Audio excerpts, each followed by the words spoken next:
Rather than asking questions, I have the opportunity of, because of the change, I was supposed to present at 9 and I'm presenting at 1, of introducing the fireside chat with Michael Eubanks. Where is he? If you'd come forward. And what we had last night was I felt by the way, you can get me off the screen here. Put up the next slide. But come on, go ahead. Come on, Michael. Yeah, pick a chair and I'll sit next to you. Okay.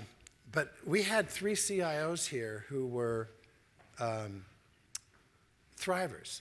The language they were using to describe what they had happened, I was getting excited because I sat and listened to them. They were hitting all the points of what we had identified statistically as a thriving IT organization.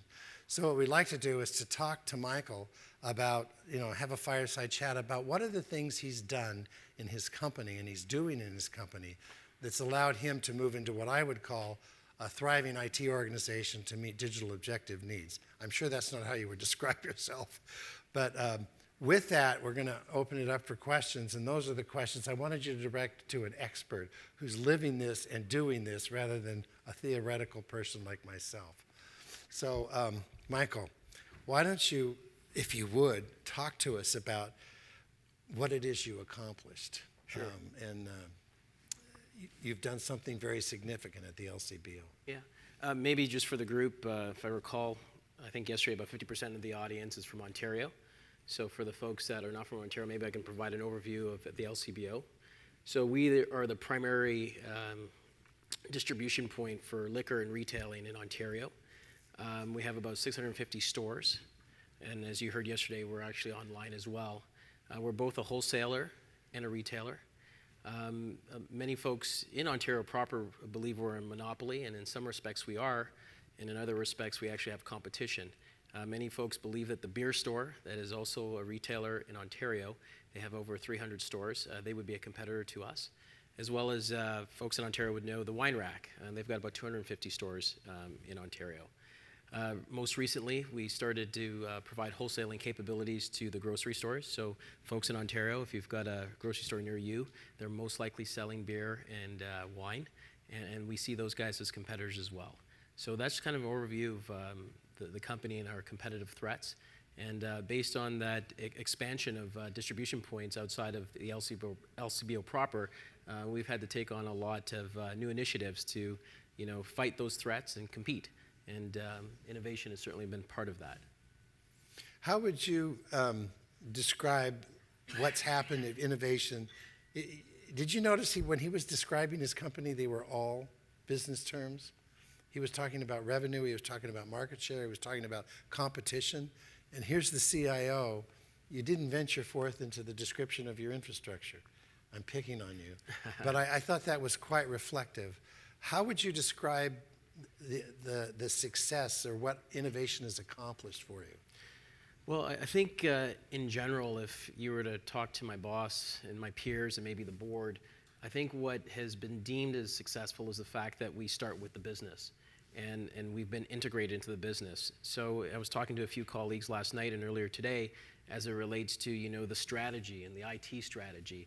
And one thing that's true in our organization is that they're interconnected and one feeds the other, and it starts with the business strategy. And I think that starting point has been very helpful for us from an enabling standpoint, but also earning the right to be at the table and provide value and then of course services. And I think that starting point has been, probably the first step in why we've been successful in this transformation path, as well as, deploying innovation at the LCBO. When we were talking about this at the breakfast table, Russell was sitting at the innovation at that same table, and he made us there. I don't know where Russell is. I can't see anything with the lights. I'm sorry, but you're over here somewhere.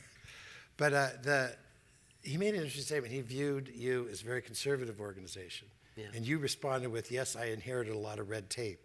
Yeah. But then you moved into what fundamentally changed that allowed you to move beyond that? Something happened. Yeah, listen, I think in any organization, whether or not you're public, private, I came from the venture space, there are obstacles, barriers, protocols that you need to challenge. And I think in our organization, there were a number of things that we could challenge. And the reason for that is because they were, I would call them, in some respects, not rules. They were myths. They were attitudes as it relates to what we could do and what we couldn't do. For the things that were truly rules, we brought to the attention to the executive team as well as to the board about some fundamental barriers. And I'll use one example. And for the folks in the room, how many folks are public sector? You'll know that procurement is always an issue. Very few folks describe it as an opportunity. We worked really hard with our procurement people as it relates to the directives that they're trying to uphold, and we talked about what needed to be true for us to look at innovation, primarily using startups or technology partners that would not normally hurdle as it relates to doing business with.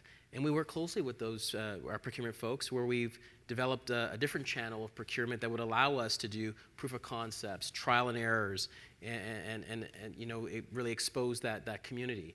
That wasn't there before. And it was a rule, it was a directive, and we're able to modify that. That was significant for us.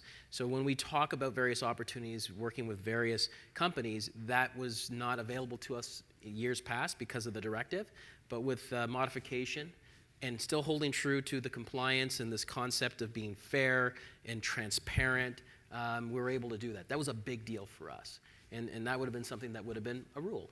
And then we had other situations where people just thought they couldn't do certain things because for many years that's how it was done. And we challenged those rules and defunct them as it relates to things that were just myths. They weren't rules. Would you call that a culture change? Yeah, absolutely. And a culture change that was, I think, pushed and demanded based on, again, the business strategy that says, we've got to be able to transform. We've got to be able to look at different channels of business. And to do that, the model needs to change. And with the model change, the culture had to change. I wanted to pull up, and if you could hit the next slide, the thing that I just talked about, and we went over this kind of at the breakfast table, but at the top of them, when you talk about the de-organization, you got into the discussion of technical resources that were in the line of business versus what you do, traditionally called shadow IT. But you took a very different mindset to that. Do you want to share that? Sure. I'm not saying that's the only thing you need to talk about in your organizational structure, but it stood out to me. You were way over there where I'm not going to make comment. How many folks have shadow IT in their organization right now? And is that by design or default? Design? Right. So when I inherited the organization, we had shadow IT, and I went to my peers and my boss and the board and said, why does this exist? And to sum up simply, they said, look, we were going to IT for services, and it just wasn't cutting the mustard here, and that's why we had to set up our own shops. And one of the things I said very quickly is, here's an edict and here's a rule. IT is going to be an IT. Simple. But here's what we're going to do before we make those moves. I guarantee that we will give you same or better service with the eventual move of these IT folks back into IT. And there's a whole bunch of benefits for the individual to be in IT, but just in general from a business enabling standpoint, that's what we're going to do. And that's what we did. And I think, in that whole exercise of, bringing those folks back into IT and being able to demonstrate that, we are that service provider, and from an individual and professional standpoint, that would be more effective. We have many examples that was the right decision. But on the other side of the spectrum, I would also say, primarily in our digital initiatives, that I expect that there's going to be technologists in the business by design. And what we've tried to do is to make sure that there's overall governance to those folks as it relates to the way they perform their jobs and their services. But I believe that they do need to be in the business based on some of the work that they're doing. And it's actually a help to me as a service provider to know that I've got some technologists in the business. So in that case, by design, and leveraging an overall governance that really makes sure that from an architecture standpoint, from a delivery standpoint, we've got efficiencies and continuity that allows me to be very efficient from a business standpoint, an IT business standpoint. I like your emphasis on efficient, but it's an efficient from a business context that dictated that you needed this governance, accommodating the ones outside in the line of business as well as those that you were able to justify in pulling over. Yeah, I think all of us are business folks, whether or not you wear an IT hat or a marketing hat. And ultimately, I get called and I'm responsible for the numbers and how we perform. So I think efficiencies is absolutely one of the metrics that need to be part of all of our decisions. But also, at the end of the day, you need to deliver outcomes. The second one on here had to do with silos of innovation. And when we talked about that, you brought up the concept of technical debt and what you're trying to do to reduce, minimize, eliminate. I don't know if you used the word eliminate, Sure. but it seemed like you did. And I remember thinking, eliminating technical debt, that's an aggressive goal. What, you want to comment Sure. on that? Again, I would say that much of the LCBO transformation has occurred over the last 3 or 4 years. So based on that, we've got over 50 years of legacy. And mostly because, again, we had a static business model that had not changed. So as we're trying to implement this transformation and introduce digital capabilities, I've got this legacy that I need to deal with. Now, I'll say two things. The first thing is, legacy in some respects is not a bad thing. In retail, there are a few things you don't want to touch, or if they're working, you just leave alone. And, our point of sale has been terrific over the years, and, it's solid, it's stable, and it does what it needs to do. In the other respect, I've got, my business peers that are trying to deploy new capabilities in the stores, and there needs to be some foundational investments in plumbing to be able to enable that. So my legacy application in the point of sale doesn't help the need that someone wants to do some Wi-Fi in the store and some potential push out of marketing materials to our customers. So you've got that kind of balance. And I guess the comment is that any company that's got a little bit of history usually has legacy, and it's not all bad, but certainly requires some kind of roadmap of transition, just because it's serving its purpose today and it did yesterday. But again, with these new wants, you've got to be able to make some adjustments to bring those in. The next point, thank you. That was better than it was at breakfast. But the next one talks about tactical roadmaps versus strategic type roadmaps. Do you want to comment on that, on what you did in terms of charting where you wanted to go and how you mapped that to where your company was going strategically? Yeah, I think, for all of us in IT, we're basically service providers. And I don't know a business unit that says, I've had enough. I don't need any more services from you. It's usually, the demands are overwhelming, and you're trying to figure out, how do you just prioritize what is the new number one today. And what we did at the LCBO is we made sure, as I said earlier, we're integrated with the business strategy process and the road mapping process that happens annually as well as rolling. And one of the things that we used as a framework is a capability discussion as it relates to the business and its needs. And this capability discussion has been very effective in being able to prioritize what we need to do from an enabling standpoint and how it connects to the overall business strategy. So our relationship people, so these are the IT people that sit in IT and work with the business to figure out what they want to do, they usually show up with what we call our placemat of capabilities. And the capability is kind of a dashboard that talks about the current health of the capability based on the business opinion, and then the target state that the business wants to go to. And we figure out from a process, people, tech side, what needs to be true. And that has been very effective in understanding the needs, but also prioritizing at the executive level what's important.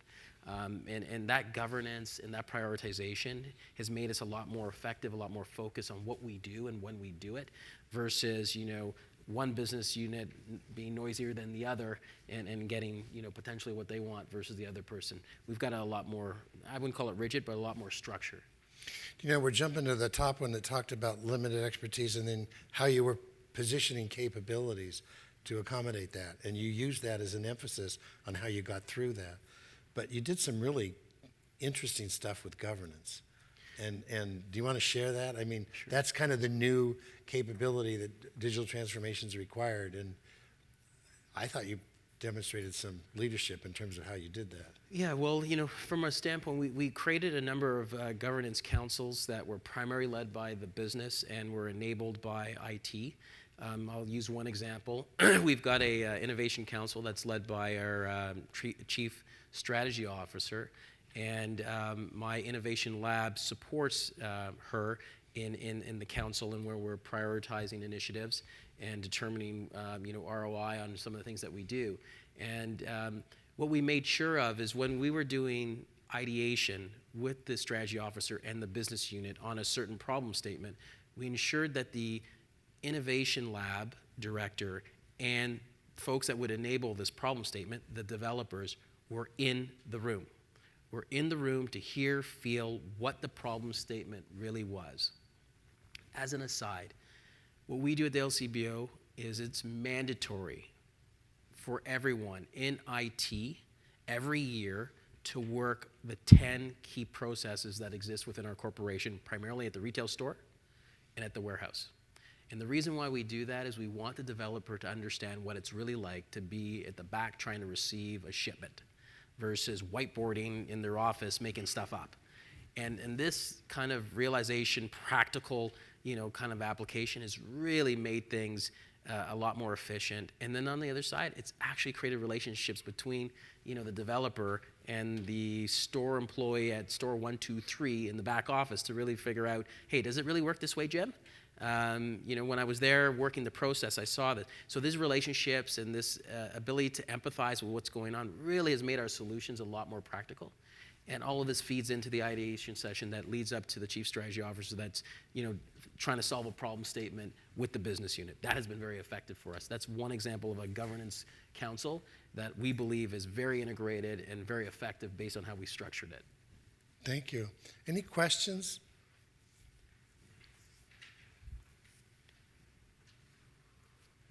Michael, how much of the priority is driven by the brands that LCBO carries? Do you have a process to capture that? For us, it's simpler. I mean, once upon a time I worked for Canadian Tire. When I was at Canadian Tire, we had 8 business units, including a bank. That prioritization would have been interesting, and it was interesting with the various, P&Ls that were demanding services. At the LCBO, it's one brand. It's the LCBO. We've got a number of assortments: beer, wine, brown spirits. It all comes to the core team or the exec team as it relates to prioritization. And another governance council that we have is our, call it IT Governance Council, again, chaired by myself and the CEO. And that's how we prioritize what we do and when we do it. Again, all linked back to the business strategy and the capabilities framework that I talked about. Other questions? Michael, how much of what you're doing is also being done in industry as well? Sorry, say again? So, and again, I'm not in the molecular areas, I'm not sure about asking, but I think are other competition in the same industry doing the same as you? You're asking the wrong person. You may want to ask IDC or maybe Gartner. Can I say Gartner? Of course. Great. Some of the other research folks on just how they do road mapping, prioritization, and stuff like that. I don't think we've reinvented the wheel in some respects. We've kind of, put an LCBO brand on it because we're there. And I would say the good news is we're actually executing. So I'm sure other people do it. They probably brand it a little bit differently. I think the question on the table would be, are they executing? Good answer. Was that help?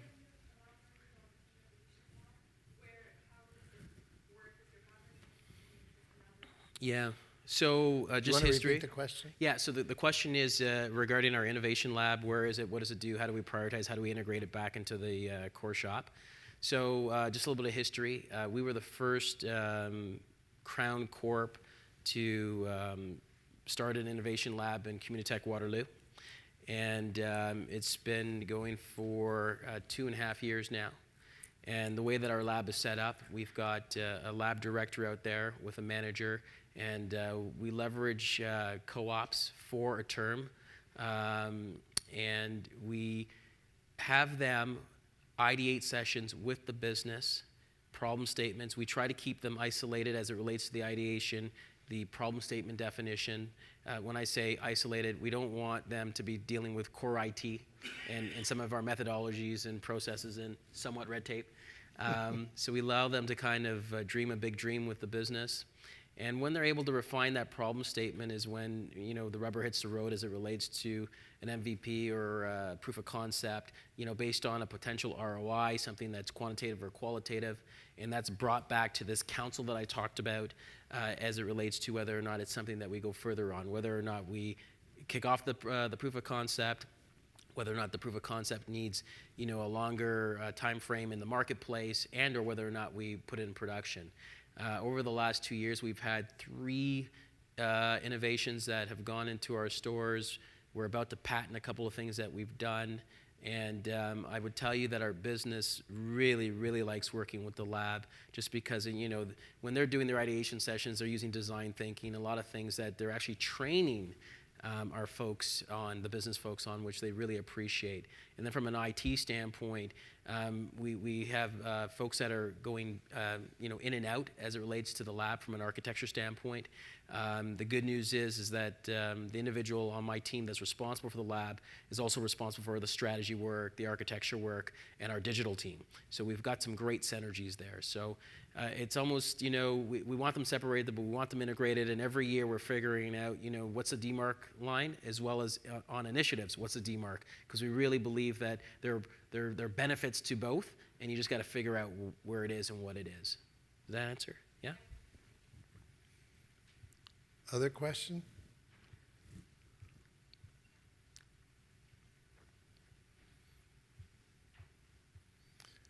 While you're thinking, we can go back to this one about KPIs. You have a strong opinion about KPIs.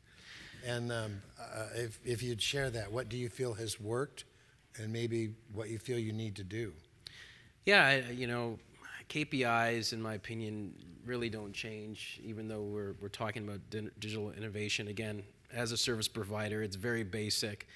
From a KTLO standpoint, I want the stuff to work, all the blocking and tackling, just better work, number one.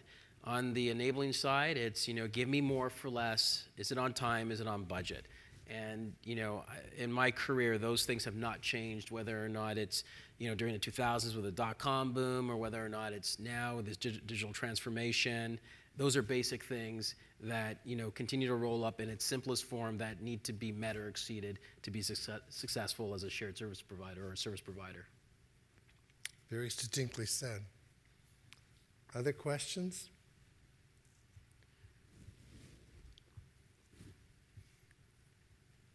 My goodness. Well, thank you. Great. Michael, for the insights. Thank you for your attention. I think you've been a very attentive group. And I believe this has been very informative, what you've commented on, how you've demonstrated what you're doing. Thank you. Great, thanks. Thank you, Michael.